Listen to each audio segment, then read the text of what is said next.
All right, both teams ready? Yes, Your Honor. Okay, very good. Let's start with just a few preliminary matters. Let's see. You can move around the well as much as you want. I'd like the witness to have some private space, personal space. Can you move that chair? I'm assuming that's where the witness is going to be. I can't see that. So moving towards the council table. So let's try to stay 6 or 7 feet away from that. You might have seen that TV where it's right under the face, of course. Okay. I think that's about it. So let's start with finance. Would you introduce yourself and who your witness is? Yes, Your Honor. My name is Buddha Singh Sagiv, and today I'm joined by my co-counsel, Zachary Curley, Your Honor. Haley Simmons, good afternoon, Your Honor. And we'll be calling our witnesses, Dr. Hillary Edmond,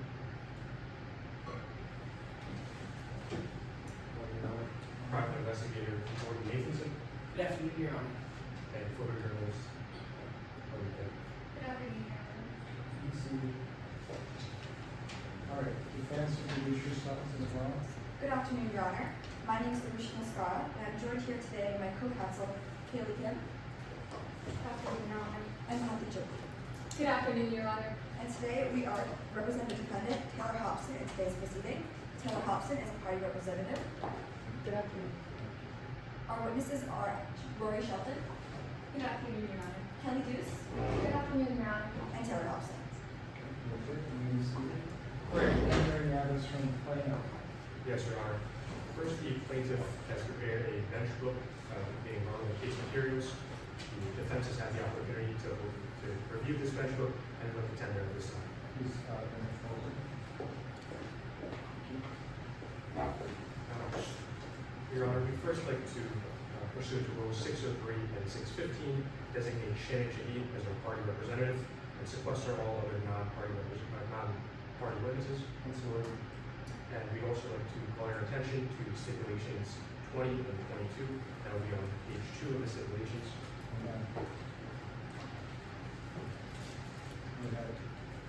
Now, stipulation 20, the first stipulation we'd like to call attention to, states that Taylor Hobson and Shannon Shahid are biological half-siblings.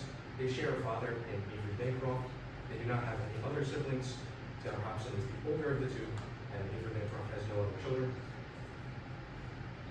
And then also stipulation 22, which states that at the time of his death, Avery Bancroft's estate was worth $404 million.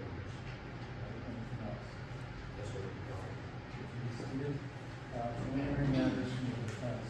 Yes, Your Honor. First, we'd like to tender a carriage evidence form that has been signed by both the opposing counsel and us. Okay.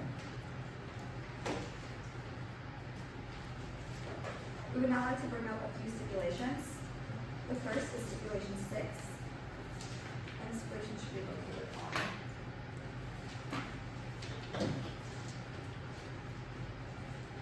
the 17th. Stipulation 6 reads Exhibits 6, 7, 10, 11, 12, 18, 20, 21, 37, and 42 are pre-admitted. And stipulation 7 reads that all hearsay objections have been waived to Exhibits 22, 23, 24, 31, and 35. And the last stipulation we'd like to bring to your attention is stipulation states that both parties agree that this trial is not bifurcated. If the plaintiff prevails in this case and the defendant is found liable, Shannon Shaheen will inherit the entirety of Avery Bancroft's estate. All right, very well. And lastly, we'd like to inquire about Your Honor's preferences. The first matter is, after objections, should be assumed stricken or a motion to strike? Assume stricken. Yes, Your Honor. And that's about all. Defense is ready to proceed. All right, if you want to approach the bench, you only have to ask once for each witness. Or if you want to approach opposing counsel, you only have to ask once. Do any of you have one sheet number 5, the scoring sheet?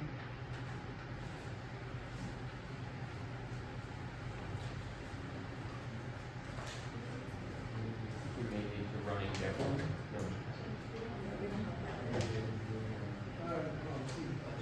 Maybe when it's all back, because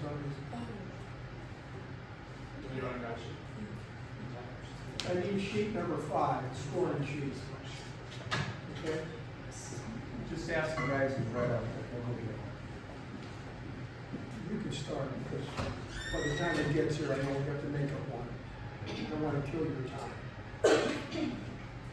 All right, as you can probably tell, I'm getting a little cold. I hope I don't lose my voice. If you can't hear me, just ask me to restate or whatever. So I don't lose my voice. All right, with that, plaintiff, you may offer your opening statement. May I proceed? A legacy forged through grief. Good afternoon, Your Honor, opposing counsel, members of the jury, may it please the court. Imagine a serene journey aboard the Mid-Riverina Express, a train that spanned the picturesque landscapes of Australia from Sydney to Perth. For 4 days, passengers reveled in the beauty of their surroundings, unaware of a storm that was brewing beneath the surface. On their last day, tranquility was shattered when Mr. Avery Bancroft was found dead in his cabin. Yet his death was no accident. Rather, it was orchestrated by none other than his eldest child, Taylor Hobson. My name is Haley Timmons, and I, alongside my co-counsel, represent the plaintiff, Shannon Shaheen, in today's case, Mr. Bancroft's youngest child. The defendant, Taylor Hobson, lived a life of lavish luxury, courtesy of her father. With this luxury, she spent frivolously, without any care or consideration for the future. In fact, Ms. Hobson was set to inherit $400 million. This would have been 95% of her father's legacy. She believed she was set for life. However, a dark fate loomed over her dreams. Her father had clear intentions to cut her out of the will entirely. And faced with the prospects of losing everything, she panicked. And as a result, she sealed a new legacy for herself, a legacy forged through greed. Today, the plaintiff is alleging a violation of the Slater statute. In a Slater statute, the beneficiary of a will cannot inherit any of the will if the beneficiary had anything to do with the death of the decedent. Our burden is clear. We must prove to you, by preponderance of the evidence, which means more likely than not, that Ms. Taylor Hobson was a culpable actor in the death of her father. In order to meet this burden, we must prove 2 things to you about the duration of Slater's trial. First, that Ms. Hobson was the subject of a valid will, something neither side disputes, meaning today we only have to prove to you that Ms. Hobson was a culpable actor by facilitating or making the death of her father easier. Now, members of the jury, I explain this to you today because we are not here for a murder trial. There will be no presumptions of innocence or prison sentences handed out today. There won't be any bloody crime scene photos or mentions of beyond a reasonable doubt. In fact, we don't even need to prove to you that Ms. Hobson was the actual killer in order to be found liable. We only need to prove that she aided or facilitated in her father's death. In order to meet this burden, the plaintiff will call 3 witnesses who will showcase that Ms. Hobson facilitated the death of her father.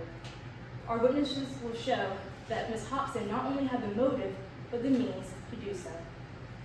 First, the plaintiff will call Private Investigator Jordan Nathanson to the stand. Now, Mr. Nathanson was aboard the Mid-Ravine Express alongside the defendant and her father. He would testify to key pieces of evidence that directly tied Ms. Hobson to the death of her father, including the very tool that was used to facilitate his death, a bottle of banana extract. Next, the plaintiff will call for Dr. Hillary Edmonds to stand.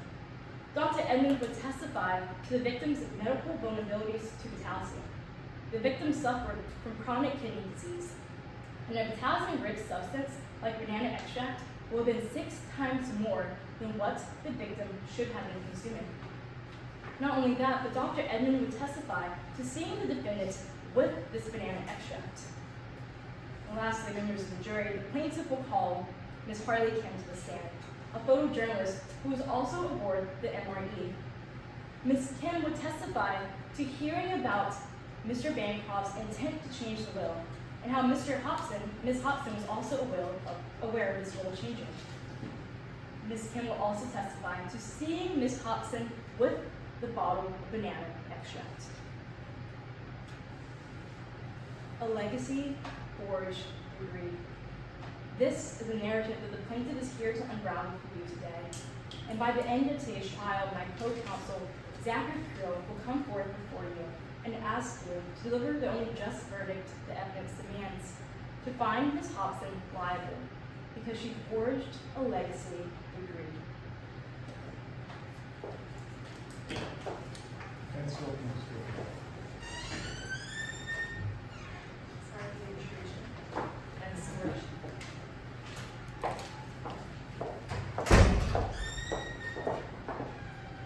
proceed when you're ready. Your Honor, members of the jury, may it please the court. A favor for a fortune. On April 25th, 2024, Taylor Hobson walked into her father's cabin to find him lying on the floor. Moments later, she lost her father and her only remaining parent. Her time on the Mid-Ravine Express was supposed to be a time for her and her father to reunite, to reconcile their differences, and a time for a family reunion. But because of a favor owed, their time was cut short. The plaintiff, Shannon Shahid, cashed in on a favor in order to get her hands on a larger inheritance. What the evidence will show you today is that Shannon Shahid has repeatedly asked their father, Avery Bancroft, for money over the past few years, and every single time was denied. With a failing business, Shannon needed to get her hands on the money, and needed to get it fast. Luckily for her, Ashley Connell was aboard the Mid-Ravine Express at the same time as Avery Bancroft. Ashley herself was losing thousands of dollars every single month, paying off legal fees, fighting a defamation suit against Bancroft. Today you'll hear from witnesses that Ashley wanted to find her way out of this lawsuit. And to do so, she did a favor for Shannon Shahid and did it for a fortune. On April 22nd, the trip began in Perth, and the passengers departed on their way through the Australian outback. They were all excited and relaxed, looking forward to a trip through the Australian outback. Yet, quickly into this trip, Shannon Shahid began strategizing Avery Bancroft's death. The following day, on the 23rd, Ashley Connell went to lunch with Rory Shelton in Silver City. Rory today will testify to the communications between Shannon and Ashley that were just 2 days prior to Avery Bancroft's death. She will talk about their friendship and communications, and will ultimately talk about the favor that Shannon requested of Ashley that led to the death of Avery Bancroft. Back on the train, Kelly Dews was attending afternoon tea with Taylor Hobson and Avery Bancroft.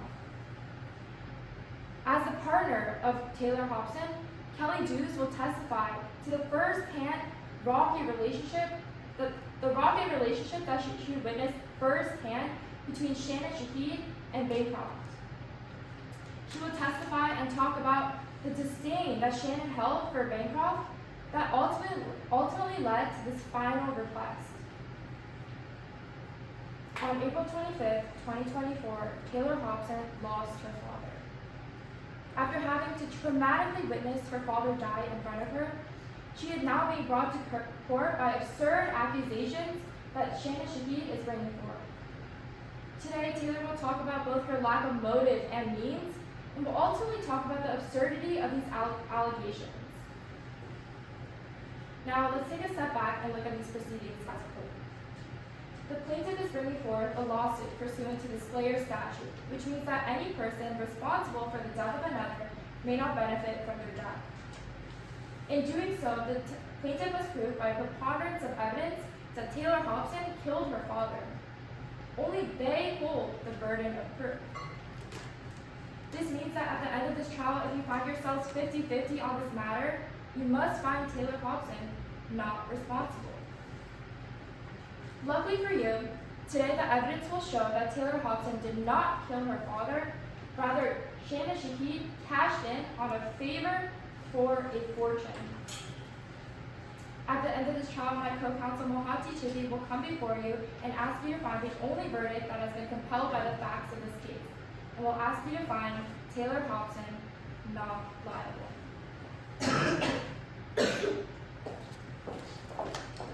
All right, plaintiff, can you call your first witness? Plaintiff would like to call private investigator Jordan Nathanson.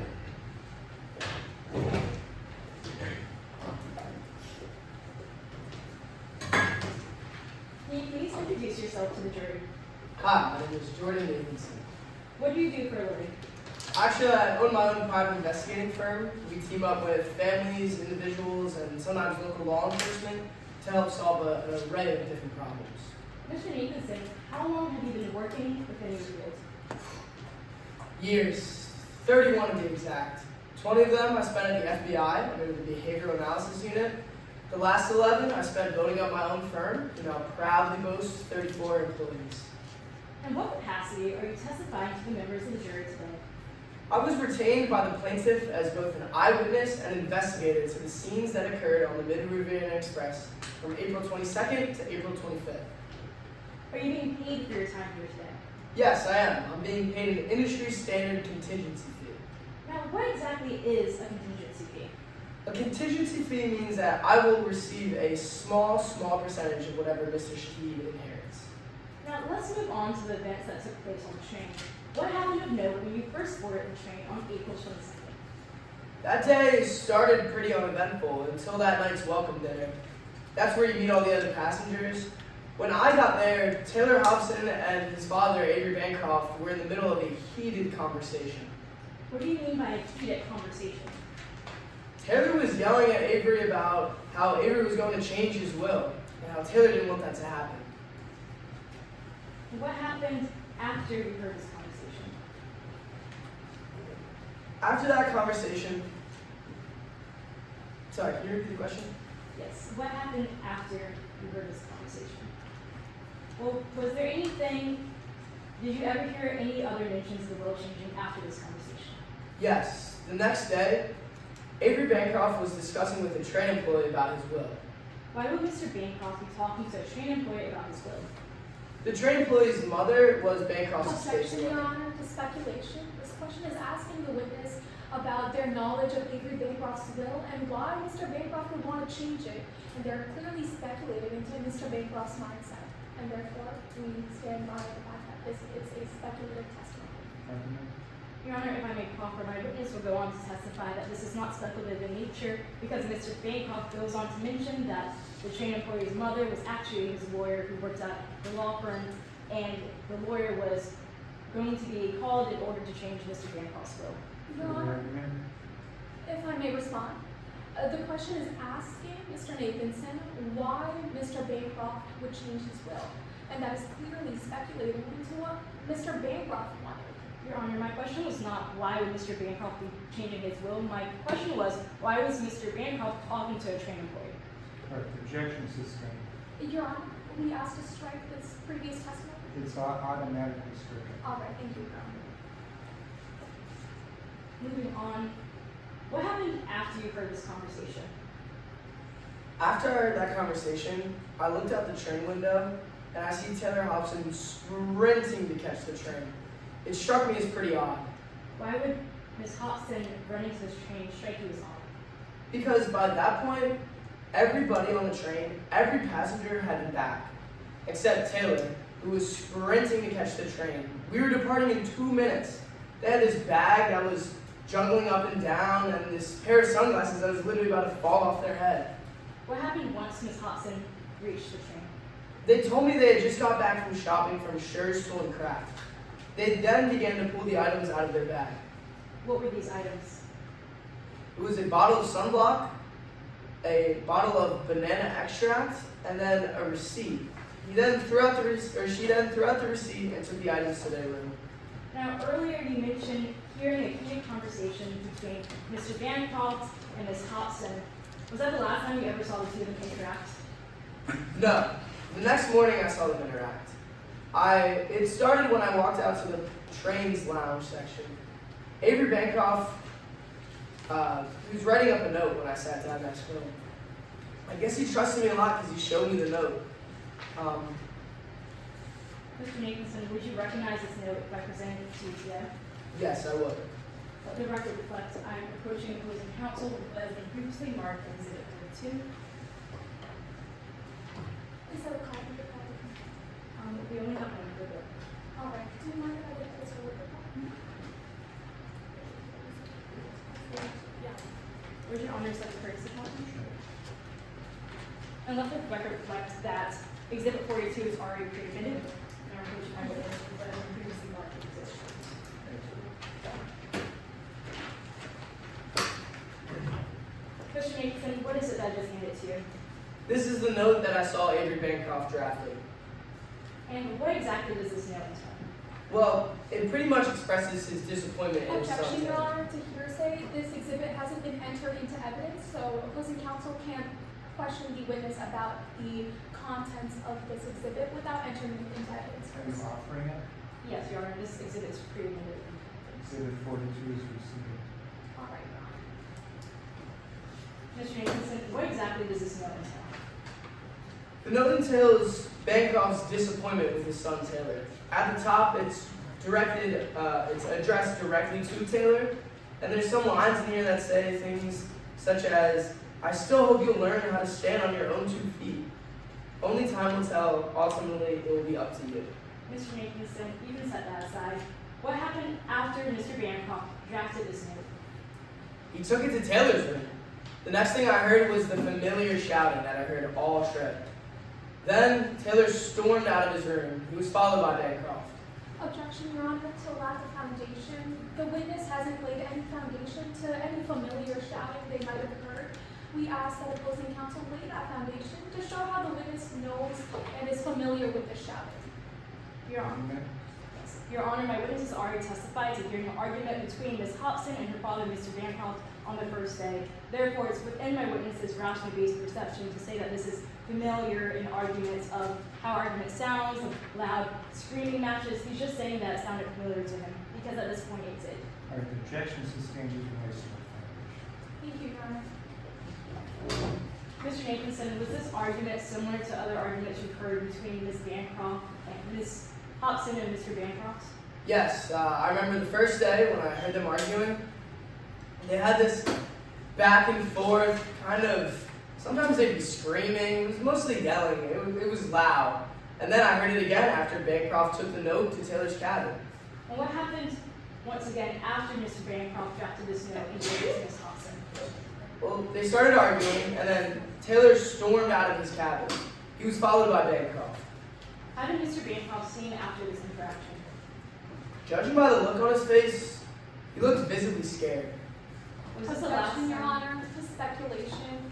No foundation has been laid to show how Mr. Bancroft was in fact scared. No emotion or expression on his face. The witness hasn't testified to any appearances by Mr. Bancroft to show that he was in fact scared. We ask that this foundation be laid first. Argument? Your Honor, my witness has just testified to hearing a heated argument between the defendant and her father. It's within his rationally based perception to see how the witness, to to see how Mr. Bancroft looks, whether he looks happy or neutral after this argument, it's perfectly reasonable for him to say that that Mr. Bancroft appears there. Right, the objection is sustained in the house of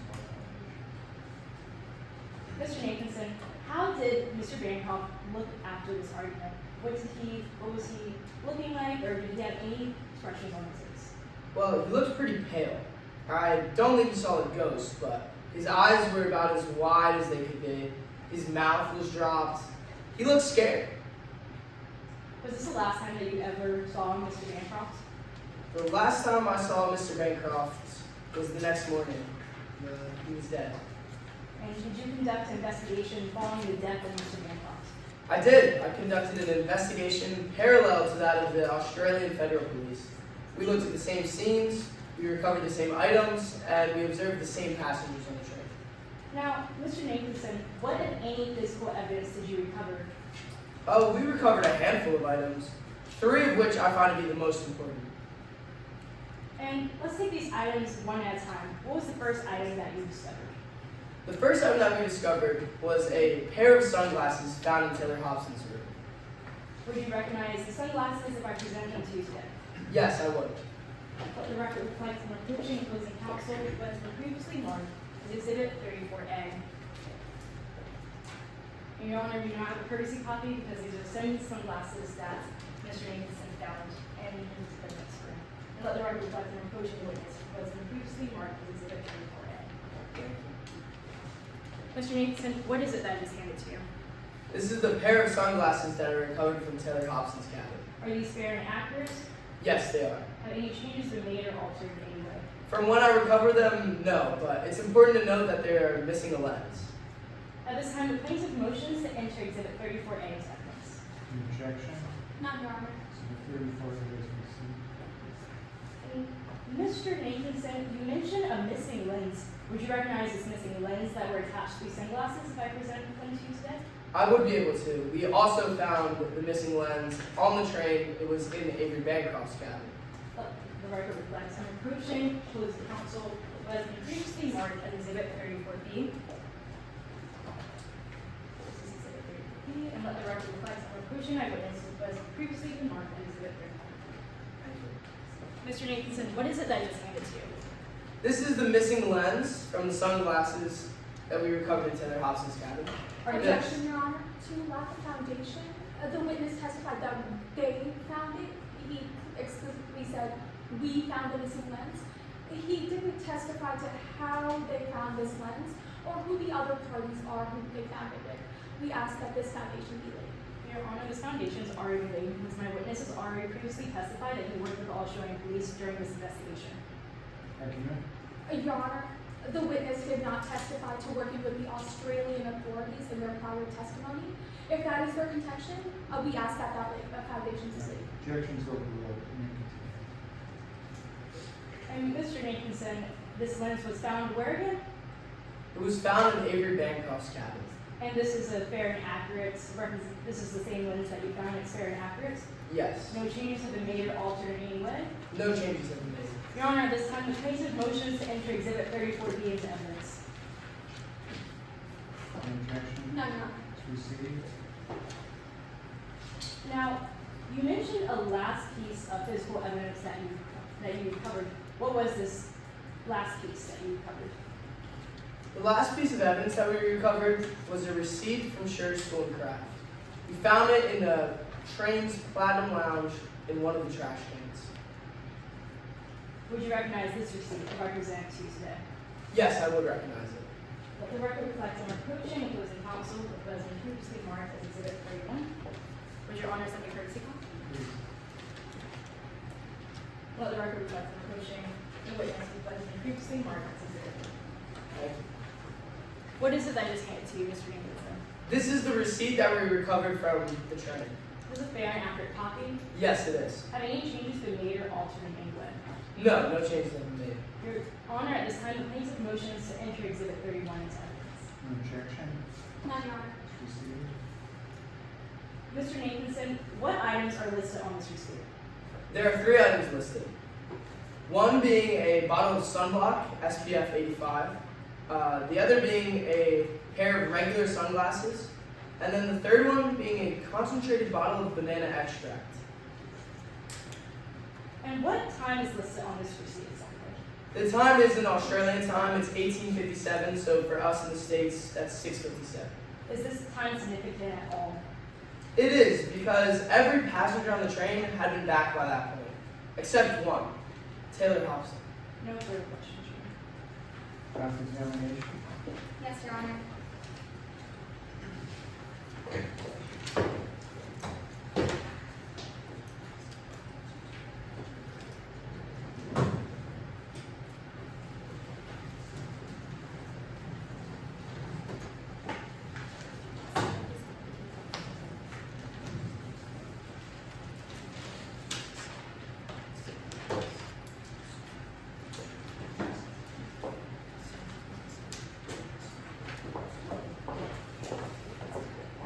Mr. Nathanson, I want to ask you about a few things that you just testified to on direct examination.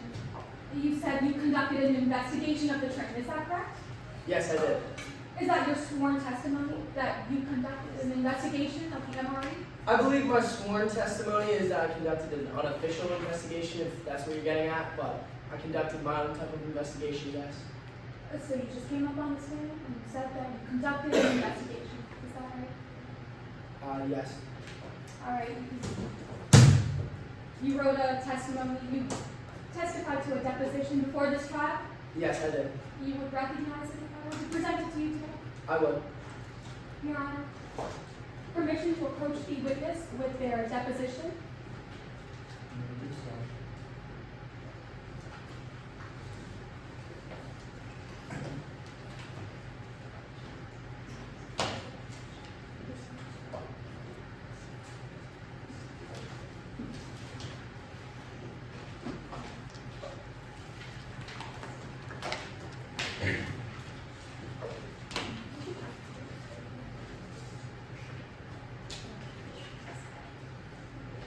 Your Honor, would you like a courtesy copy? Please.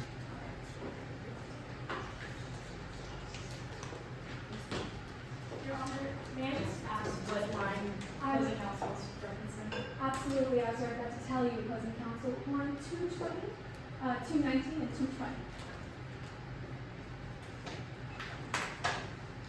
Mr. Nathanson, this is your deposition.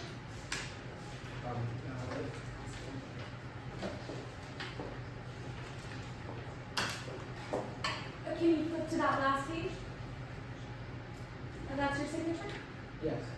If you look over to line 220, you're asked if you conducted an investigation. Correct? Mm-hmm. To which you responded, no, not an official one, no. I see. Yes, I did respond that way. I said in the next line, however, I did examine the evidence. I guess it was wrong of me to call it an investigation, call it an unofficial one, but I examined the evidence, and I believe it is stipulated that I examined the same evidence as the Australian Federal Police. Right, Mr. Nathanson, that's not what I'm asking you. You did conduct an official investigation as you testified to on direct examination. Not an official investigation. All right, and I'd also like to direct your attention to line number 138. Now, in direct examination, he testified to Taylor Hobson running back onto the train, and they took a few items out of their bag, one of which was potassium extract, correct? Yes. That is what you testified to on direct examination? Yes. But if you look at line 138 and 139, what happened once everyone was back? Dinner followed. Is that correct? Yes. So you didn't see Mr. Hobson pulling out this banana extract right after he got back. Is that correct? I did see him pull it out. Right when he got it, it was before dinner. When he got back on the train, I saw him pulling the items out of his bag. Right, but over here you say that once everyone was back, dinner followed. Is that a yes to my question? Yes or no? Yes, dinner did follow. Oh, okay. Thank you, Mr. Nathanson. I can take that back from you. Now, you're the founder of Nathanson Investigations, is that right? Proudly, yes I am. Right, and as your job as a PI, you look for evidence wherever you can find it. Yeah. In fact, You look for evidence where it doesn't even exist, is that correct? What do you mean by that? You look for evidence where it doesn't even exist, is that right, Mr. Nathanson?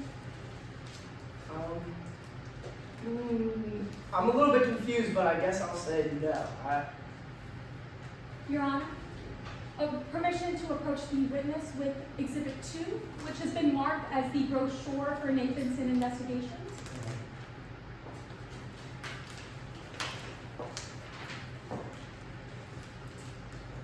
Would Your Honor like a courtesy copy? Mr. Nathanson, please read silently as I read out loud. No objection. Exhibit is not evidence. Your Honor, we're not using this to enter into evidence, but using this under Rule 613B, which is an inconsistent prior statement. So if you would like to flip to that rule, I can wait to proceed with my response.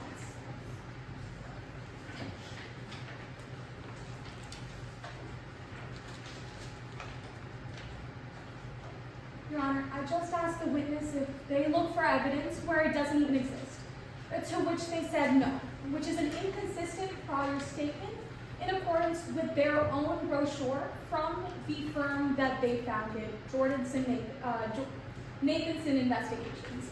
We're using this as an inconsistent prior statement, but not to enter it into evidence.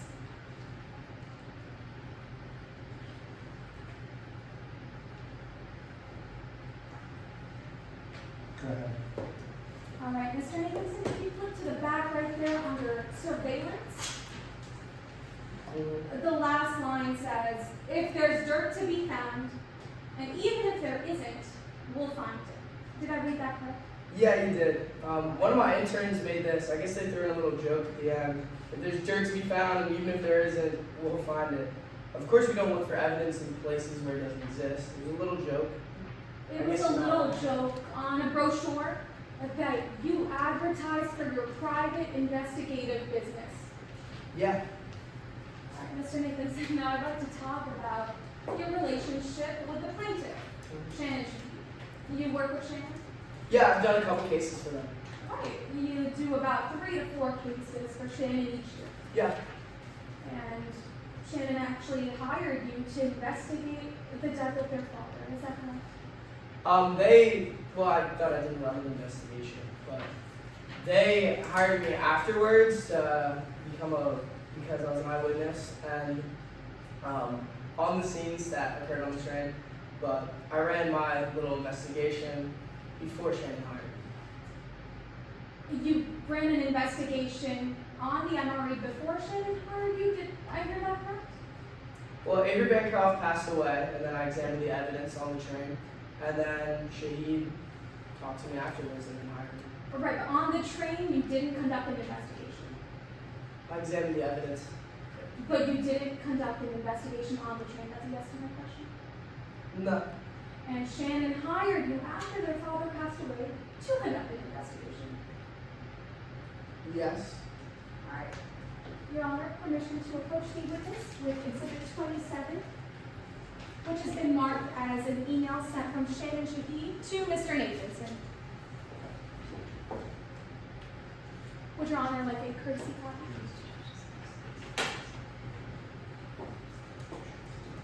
Mr. Nathanson, do you recognize this document? Yeah, this is an email I got from Shannon Shahid. I saw it when she sent it to me, and then forgot about it. And then I actually found it in my inbox when I was looking up more information about the train. Absolutely. This email was sent to you by Shannon Shahid, correct? Yes. Has it been changed or altered in any way? No. Your Honor, permission to enter Exhibit 27 into evidence? Any objection? No objection, Your Honor. Exhibit 27 as you see. Mr. Nathanson, please look at the first line of the second paragraph. Read quietly as I read out loud. If you have the time, you should check out the Mid-Riverina Express. I'd be happy to buy you a ticket to show my gratitude for all you've done for me. Did I read that right? Yes. Ms. Shahid offered to buy you a first-class ticket on the Mid-Riverina Express. Yes, sir. Yes. And in the second paragraph, They say, I'll admit, I have a bit of an ulterior motive. My birth father has apparently been in Australia, and I just found out he's going to be on that trip. Did I read that right? Yeah. If you look at that last line, Ms. Shahid says, just keep your eyes open for me. Did I read that right? Yes, you did. Now, Mr. Nathanson, I'd like to move on to how you're being compensated for this case. In direct examination, you testified to receiving a contingency fee, that's right? Yes, I did. So you get 0.1% of whatever Ms. Shannon Shahid makes, correct? Yes. Your Honor, at this time, I'd like to read 2 relevant stipulations onto the record. Stipulation 22. Hold on. You're probably not going to take the time to have to read about it. That must be what I. All right, Your Honor. At this time, Avery Bancroft was worth about $404 million. Okay, hold on. If you're going to read it, you read it word for word. All right, Your Honor. So at the time of his death, Avery Bancroft was worth approximately $404 million. I'd like to read one more stipulation, Your Honor. Which one? 29, which states that both parties agree that this trial is not bifurcated. If the, That's fine, Richard. That's fine. I'm not going to take time to read it. all right, Your Honor. So, Mr. Nathanson, based on this investigation, based on this information, you make 0.1% of whatever Shannon Shahid inherits. Yes, I did. You make 0.1% of $404 million. Yes, it's called a contingency fee. Right, so if Shannon Shahid wins, you make about $400,000, correct? Yes. But if Ms. Shahid loses, you make nothing. Correct. Once again, you look for evidence where it doesn't even exist. Is that right? It says that on the brochure, but in this case, that was not the case. The brochure that you advertise, you said, I look for evidence where it doesn't even exist. Yes or no? Yeah, I Objection, mean, asked and answered. Sustained. All right, Your Honor, no further questions. Redirect. Not this time, Your Honor. May I read case law onto the record? Again, I'm probably not going to take time. Which case is it? Which number?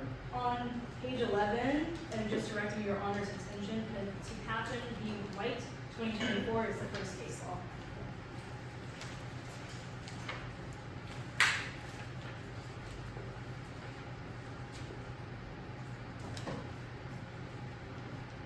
Okay, that would be just for the judge, so you can't read that into it.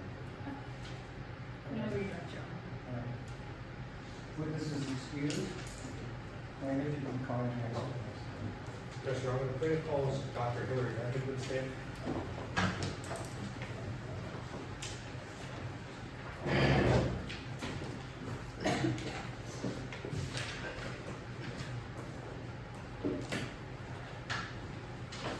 Chief Brown. Good afternoon, Dr. Edmond. Could you please introduce yourself to the court? Hi, my name is Dr. Hillary Edmond, and I'm a pulmonary physician.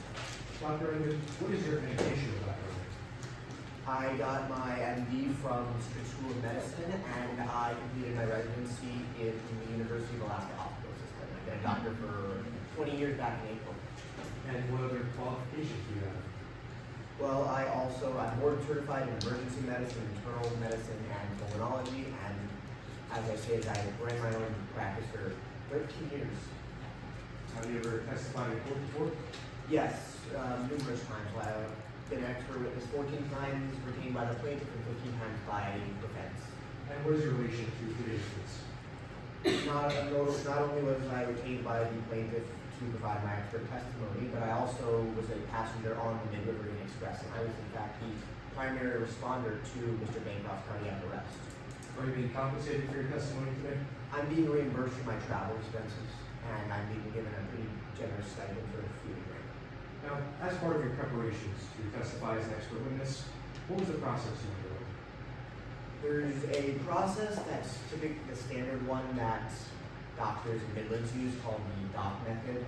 So document review, observations, and communicating with the primary healthcare provider of the relevant person, who would be Mr. Bancroft here. And And is that an accepted method in your field? Yeah, it's considered the gold standard if you're able to fulfill all three, which I did. Did you apply it faithfully and reliably? Yep. And were any conclusions that you drew to a reasonable degree of scientific certainty? They all were. And what documents did you review in particular? The two most important were the autopsy report for Mr. Bancroft, as well as the medical report sent over to me by his doctor, Dr. Bernhardt, I believe it is, regarding his chronic kidney disease, which it's easier just to call CKD. Would you recognize a copy of that autopsy report? Yes, I would. I spent quite a few hours reviewing it. Your Honor, at this time, I'd like to ask permission to refer to closing counsel with what has been previously marked as Exhibit 19A. Okay. I'd like to ask permission to approach the witness of Exhibit 19A, please give a courtesy copy. Thank you very much. What is it that I just handed you, Dr. Evans? You handed to me this is the autopsy report that I spent numerous hours reviewing. Your Honor, at this time, the plaintiff would like to move to admit Exhibit 19A into evidence. Any objection? None, Your Honor. 19A is received. And I'd also like to publish to the jury. No use of. Now, Dr. Evans, on this autopsy report, what is Avery Bancroft's cause of death? Mr. Bancroft's cause of death is cardiac arrest resulting from hyperkalemia, basically a fancy word for too much potassium as well. And what did you know about Avery Bancroft's prior medical history? I actually had a conversation with Mr. Bancroft on the train, and he informed me that he had recently been diagnosed with an advanced stage of CKD. Objection, hearsay. This is an out-of-court statement offered to prove the truth of the matter asserted. Pursuant to Rule 8033, this is an exception to hearsay, as Avery Bancroft is speaking about their physical condition. Rule 8033 does specify that physical condition can also include health, and clearly that statement is regarding their body health. Your Honor, pursuant to 8033, this is. Sorry, 1 second, Your Honor.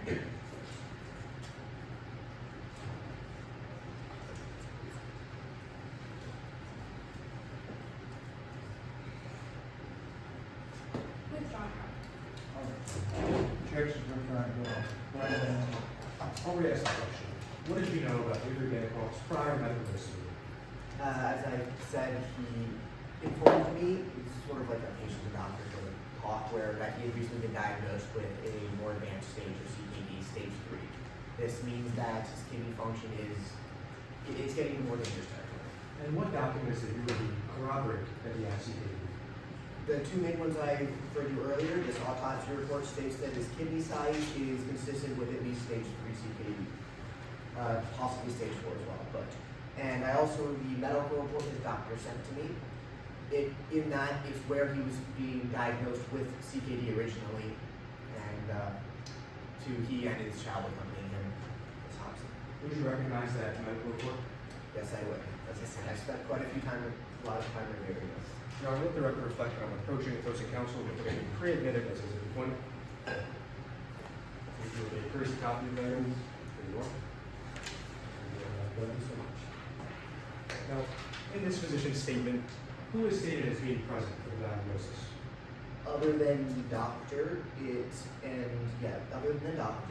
is Avery Bancroft, the person who passed on the train, and the child, Taylor Hobson. And what is the specific diagnosis in the statement?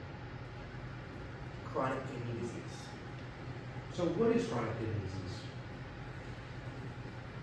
Chronic kidney disease is a pretty complicated disease, so I'm going to try and simplify it so everyone can understand it.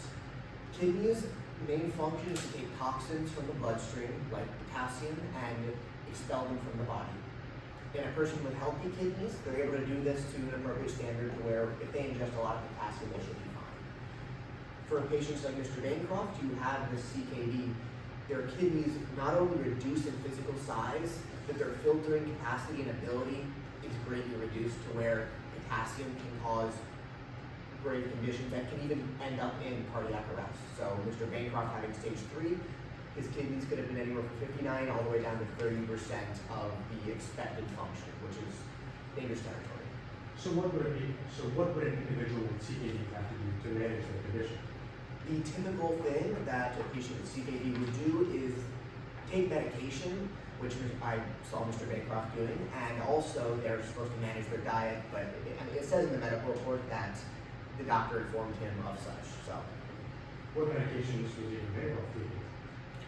I observed him taking 2 different medications that are typically prescribed for CKD during the trip. One of which is Veltasta, another is Lisinopril, which is an ACE inhibitor. That's basically a fancy way of saying its job is to keep potassium down to a safe level. And you mentioned dietary restrictions. What dietary restrictions would an individual with CKD have to follow? They're supposed to avoid items that we call potassium rich, because potassium isn't naturally produced in our bodies, so the only way to have it enter is through ingestion. So if they have CKD, they need to avoid potassium heavy things like bananas, or basically bananas are the main one. Were there any potassium-rich substances that you saw? There was only one that would be considered scientifically potassium-rich, and that was a bottle with a banana on the label, which typically refers to something like banana extract. Would you recognize that bottle? Yes, I would. Your Honor, let the record reflect approaching opposing counsel with what has been previously marked as Exhibit 4B. And without an opposition to that bottle. Thank you. Dr. Evans, what is it that you're standing in? This is a bottle with a banana on the label. It's concentrated banana extract. There you go. And has it been changed or altered in any way from when you see it? I mean, it's empty, but other than that, no. Your Honor, at this time, the plaintiff would like to move to admit Exhibit 4B in evidence. Say the number again. 48. Any objection? Yes, Your Honor. Objection to hearsay. Other than the label that is used for identification purposes, the rest of the contents on the bottle is an out-of-court statement offered to prove the truth of the matter asserted. I ask that all other words and statements on the bottle, other than those used for identification purposes, be stricken. If I may, Your Honor. I'd like to point your attention to a relevant piece of case law that will be on page 6 of the case law. I'll give you a moment to look there. Now, that will be the 3rd case down on that page, which will be called Petrillo versus Martini in the United States from 2021. It states that commercial labels, since they're subject to a degree of legal regulations, have accuracy and completeness already verified, and due to that, they don't have the underlying reliability concern with other hearsay objections, and as such, should not be excluded as hearsay. Your Honor, the case law Petrillo versus Martini states that labels can be used for identifying the product and the contents, which I do not contest to. However, I do contest to the rest of the words on the label that do not go towards identifying the product or the contents of it. Your Honor, I would be amenable to constructively redacting statements that are not for identification and contents. That was so ordered, So at this time, I think the motion of amendments see with that exception. and publish the jury report. It's ordered. Now, Dr. Evan, what is in that bottle? According to the label, it has 48 doses, each of which are 200% of the recommended daily value of potassium. Your Honor, that has just been constructively redacted and thus cannot be read into the record. If I may, Your Honor. No, you can't, that was what I ordered. The objection is sustained, cannot read from the record. Well, He was reading dosages, etc. We already agreed that that would be redacted, so if it was redacted, you can't read from the file. Go ahead. now, where was it that you saw this bottle? The only time, in fact, the only potassium-rich substance I saw at all was, I think Taylor Hobson was holding this bottle, or the bottle which has a man on the label. I think it's pretty visible here. And Sheriff's tour graphic was a little shocked that they stopped that. Could you describe that interaction? Yeah, sure. I walked into the shop. I needed to get some Tums and some acid reflux, and I saw Taylor Hobson holding this bottle and asking the employee if they had anything stronger than that. And where else did you see this bottle? The bottle itself, I didn't see anywhere else, other than when they put it back on the shelf. But yeah. And is that a potassium-rich substance?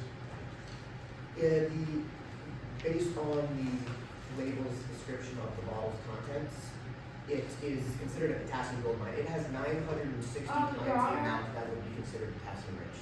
Your Honor, again, they're reading off the contents of the label, which has been constructively redacted.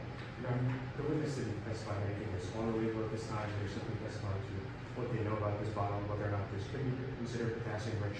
They didn't necessarily see it as potassium rich on the bottle. And the question was, would this bottle be a potassium rich substance? Not if that was stated on the label. Your Honor, he clearly read word for word from the label, and that must be stricken from the record. Objections is Moving on, Dr. Evans. Moving back to the autopsy report of Adrian Bancroft, what caused this cardiac arrest?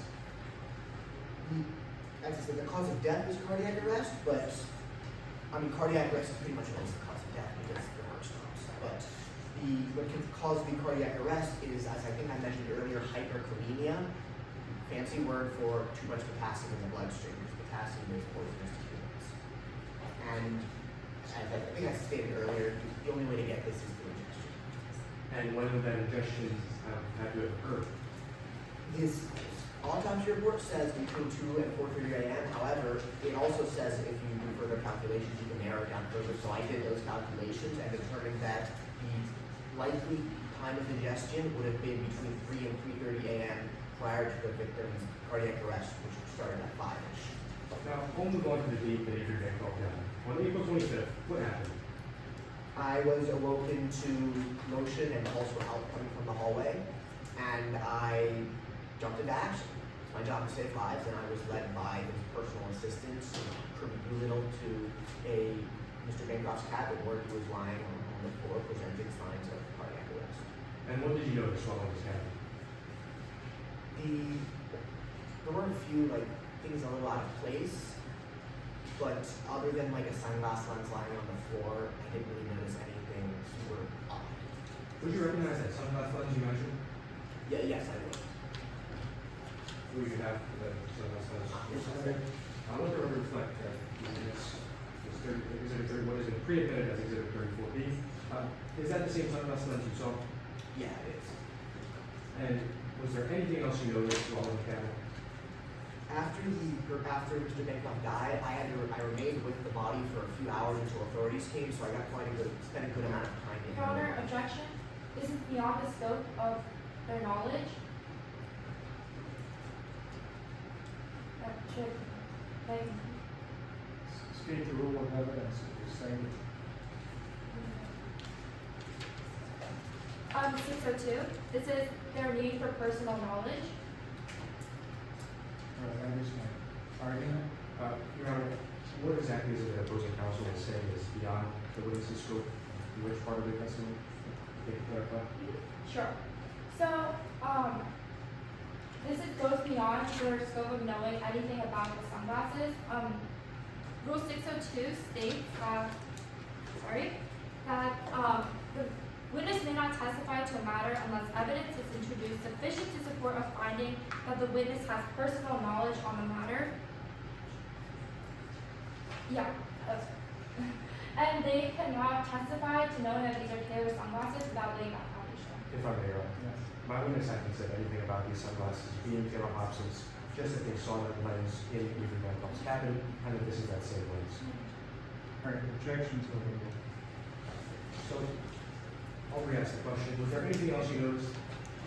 Well, in the room, other than the sunglasses, there were some, as I said, I stayed with the body for a few hours until the authorities came, and there were marks, pretty visible marks in the back of Mr. Bancroft's neck that something had been ripped off, but that was my best guess, and that's also consistent with what the autopsy report states, that there was something ripped off of the the person's neck post-mortem and after that. And was there anything that happened as you were treating Avery Bancroft? Yes, actually, there are two key things that happened. One of which was the time of death, which I pronounced him dead after about 30 minutes of CPR at 5:42 a.m. And the other of which is the victim actually regained consciousness at one point and was able to get out some final words before he died. And what were his final words? The final words were "et to Taylor." The Julius Caesar Objection quote. hearsay. This is an out-of-court statement offered to prove the tradition matter. If I may ask, pursuant to Rule 804B2, statements made under the belief of imminent death are accepted hearsay. These statements were made as individual opinion about a cardiac arrest and briefly regained consciousness, and as such were under the belief of imminent death. Argument? May you repeat what you said? That was 84B2. 804B2. Those statements. 804B2 states that is a statement about its cause or circumstances. Pointing the finger at Taylor is not a statement under belief of imminent death about its cause or circumstances. Argument? If I may, Your Honor, the statement made under the belief of death, the quote that to Taylor is stating the cause of death that Avery Bancroft believed at that time by Dean Taylor Hobson. Objection is sustained. Can you redirect? Cross, Your Honor? Cross, class.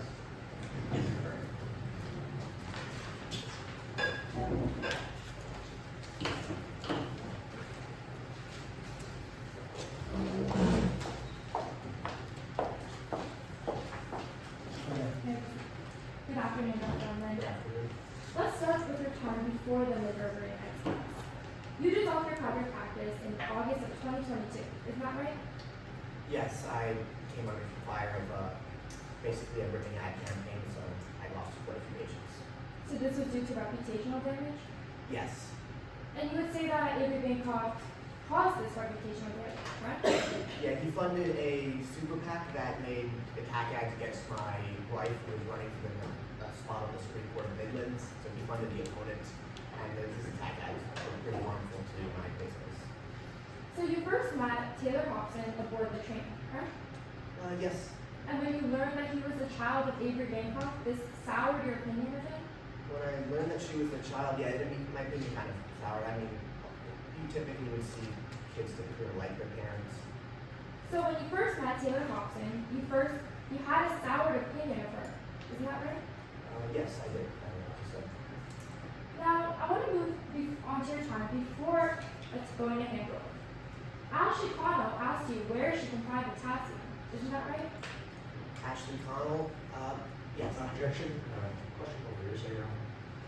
Argument? Question where she can find potassium has no truth value, as questions inherently do not have truth value, thus does not qualify as hearsay. If I may, Your Honor, it's not necessarily true that questions do not have truth value. This question by Ashley Collins clearly does express that Ashley Collins is looking for potassium. There is a truth value within that question. The objection is sustained. Can you rephrase?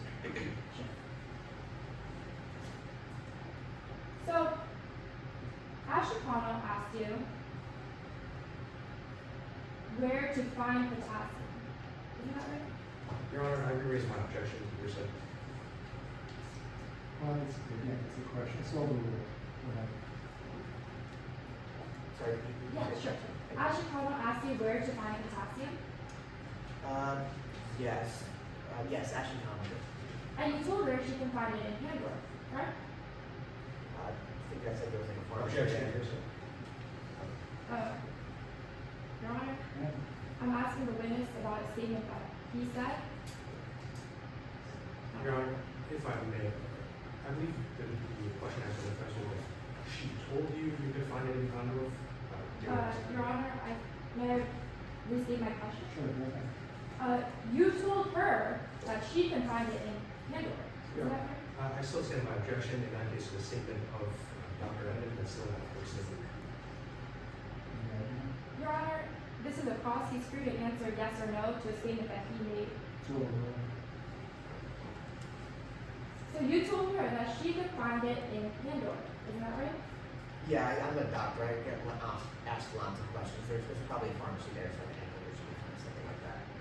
And because she wasn't going to Hamburg, she mentioned asking one of her friends, mentioned planning on asking one of her friends to pick it up for her. I'm sorry. I gotta look at Sure, the mind. I'll read. Thank you. So because she wasn't going to Hamburg, she mentioned planning on asking one of her friends to buy it for her. Isn't that right? Yeah, she might have mentioned something like that. I think that's right. Sure. So you decided to go to Hamburg, correct? I kind of got forced into it because we had two options of what we could do, and I was one of the last people to pick, and there were only a certain amount of spots. But yeah, I went to Hamburg. And you went to Schurz Tools and Craft? Yeah, I needed, as I said, I needed Tums. I had some bad acid reflux from the food they served on the plane. And I'm there, playing the train. Sorry. and there you saw Taylor Hobson holding that bottle. I mean, I can't be sure it was this bottle, I'm gonna be honest, but it had a banana on the label and it was yellow. It was pretty distinct. So that's as far as I could tell. So the bottle that Taylor Hobson was holding had a banana on it. Yeah, it had a banana on the label. You're 100% sure that that bottle had a banana on it? The best I could make out with it looked like a banana. I'm not 100% sure, so I apologize if I misconstrued that in any way. It seemed to be a banana, but I'm not sure 100% sure. In your direct testimony, you said that Taylor Hobson was holding that exact bottle. Isn't that right? But I think I said, as far as I could tell, he's holding a bottle that looks similar to this, and I think I even showed it. It was like you can see a pretty distinct banana on the label. But you're not completely sure that the bottle that Taylor Hobson was holding had a banana on it. Objection has to answer. So rule, But you're not completely sure that the bottle that Taylor Hobson was holding had a banana on it, right? No, but I'm pretty sure, but I'm not 100% no. So you can't be sure that the bottle that Taylor Hobson was holding is the same bottle that you have in front of you. Isn't that right? Thought I was clear about that? No, I couldn't, I'm sorry. I wish I could with more help. Alright. So now let's talk about the next one. When you were talking to Avery Bancroft. Can you specify what date? that would be? Sure, the 24th. 24th, thank you. Yeah. So you mentioned in your direct testimony that Bancroft told you about his CKD. Isn't that right? Yes. And during this conversation, Ashley Cotto was a few tables away from you? I guess. Yes. Yes? Now, during this conversation, while he was detailing his CKD, Taylor Hobson came over and they had a conversation too, correct? Taylor interrupted our conversation and then proceeded to basically insult Mr. Bancroft. I got a little uncomfortable, so I left. Well, during that conversation, you said a joke to lessen the tension in the room, correct? There was a good amount of tension. I made a joke about a movie that I like, a spoon. The quote would be a lot funnier in the moment, but there was a lot of tension. Taylor seemed to really be upset. And at the same moment that you cracked your joke, Ashley Cotto laughed along. I guess, yes. So is it within your reasonable perception that Ashley Cotto was within hearing distance of your entire conversation with Bancroft? Yeah, they could hear Taylor Hobson yelling at Mr. Bancroft, yes. And they can also hear your conversation with Bancroft, isn't that right? That conversation was quieter. hold on, it's objection. Objection to speculation. Your Honor, I'm just asking the witness to say within his reasonable perception whether she was within hearing distance or not. I'm not asking him to testify whether it actually really did overhear the conversation. Previously, the defense counsel did ask the witness if they were within hearing distance, and though I understand the witness may be able to say that within the rationally based perception, this question that we just asked was if Ashley Connell could hear the conversation that Dr. Henman was specifically having. There's no way that Dr. Henman can know that Ashley Connell was listening in on that specific conversation. All right, the objection sustained, you can rephrase. Sure. So was Ashley Connell within hearing distance of your entire conversation with Avery Bancroft? I think the conversation I had with Bancroft was quite a bit quieter, as it's more doctor and patient thing, but it's possible she could have overheard it. I have no further questions. Redirect. Not this time around, I just asked that the witness be allowed to step down. Witness is excused.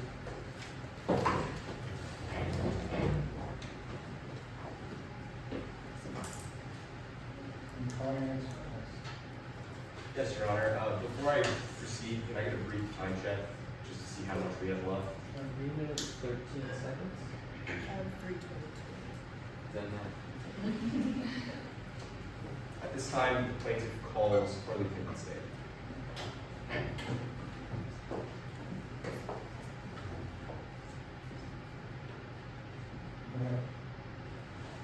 Good afternoon.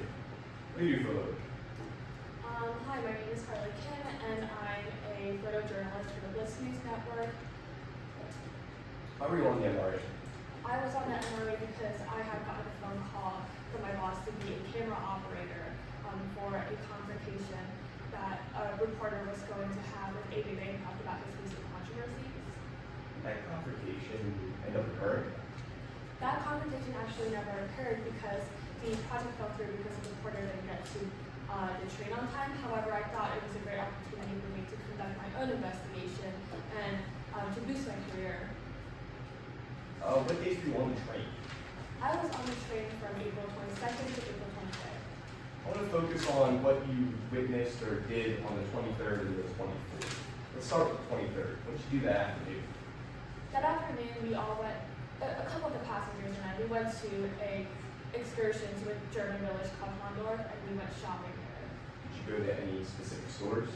Yes, we visited a store called Shares School and Craft. Who else went to that store with you?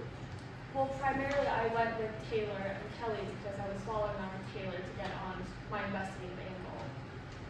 Did you buy anything? I did not buy anything. Did Taylor Hobson buy anything? Initially, I didn't see Taylor Hobson buy anything, but as me, Taylor, and Kelly were heading back to the train, Taylor said that they had to grab a couple things, and then they headed back to the store.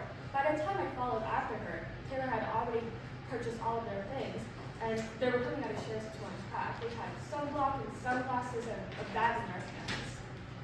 What time did you get back to the train? The train was supposed to leave at 7 p.m., and so we got there around 5 minutes before. Let's move on to what you did on the 24th. Did you do any events that day? On the 24th, we didn't have any events planned, so I took it upon myself to investigate. I ended up going into Taylor Hobson and Kelly Deese's cabin. Did you find anything in there? A lot of it was pretty mundane, but I found something that really stuck out to me. So what did you find? I found a bottle of banana extract in a random orange hoodie, and I found that to be really weird because A, I had never seen a bottle that came from somewhere called Woodward Therapeutics in somewhere in America, and second, because they had a toiletry bag full of other vitamins and supplements, so why keep this one bottle hidden in the pocket of an orange hoodie?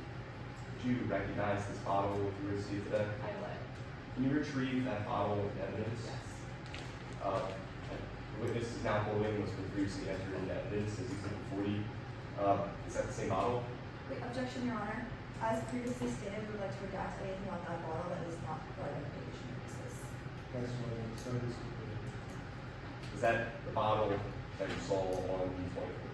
I believe so, because at the top it says Woodward Therapeutics, and then it says concentrated banana extract, so yes, it's very similar. It could be the same bottle. Thank you. Please set that aside. No further questions.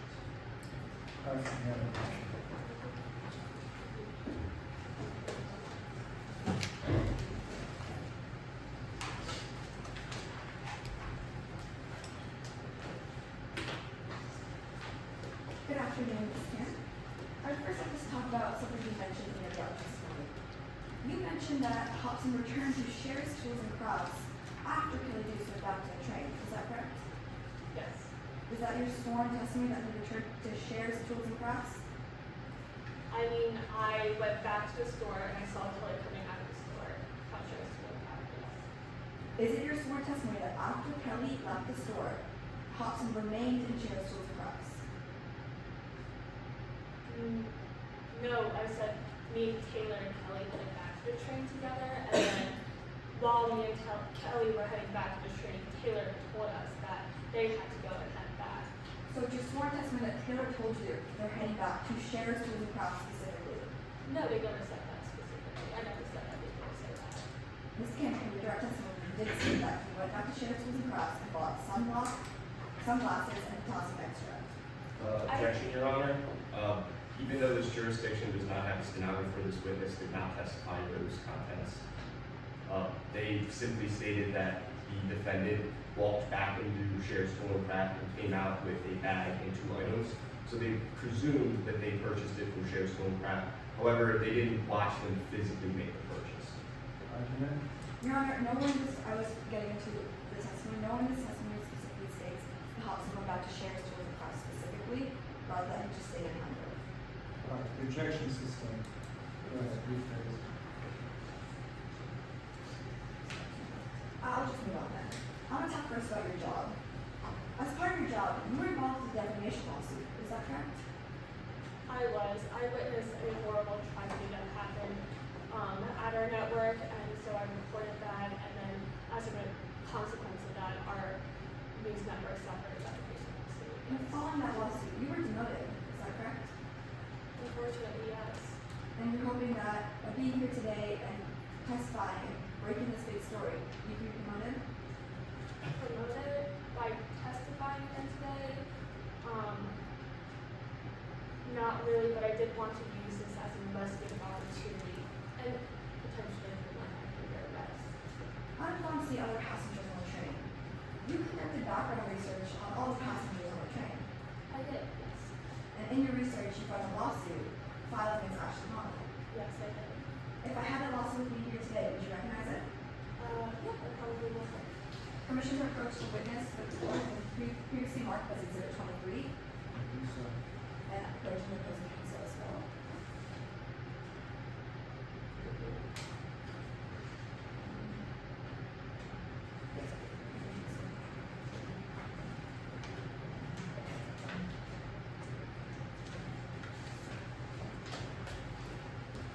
Is this that lawsuit?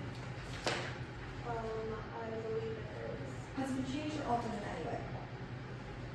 Not that I could notice. Is it a fair and accurate representation? To the extent of my knowledge, yes. The defense moves to enter this exhibit into evidence as pursuant to stipulation 7. It has been exempted from any hearsay objections. Any other objection? No objection, Your Honor. Proceed, Commissioner.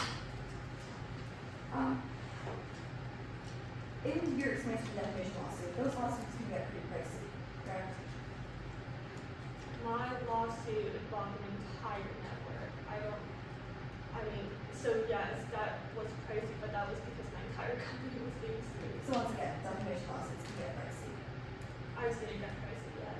And you think that Baker filed this lawsuit to bury Ashley Connell legal fees? Objection, speculation. Your Honor, I'm simply asking for the witness's opinion as to why Baycroft filed this lawsuit against Ashley Connell. I'm not asking her to say definitively that we did so, just her opinion based on her based on her prior experience with these lawsuits. Objection is sustained.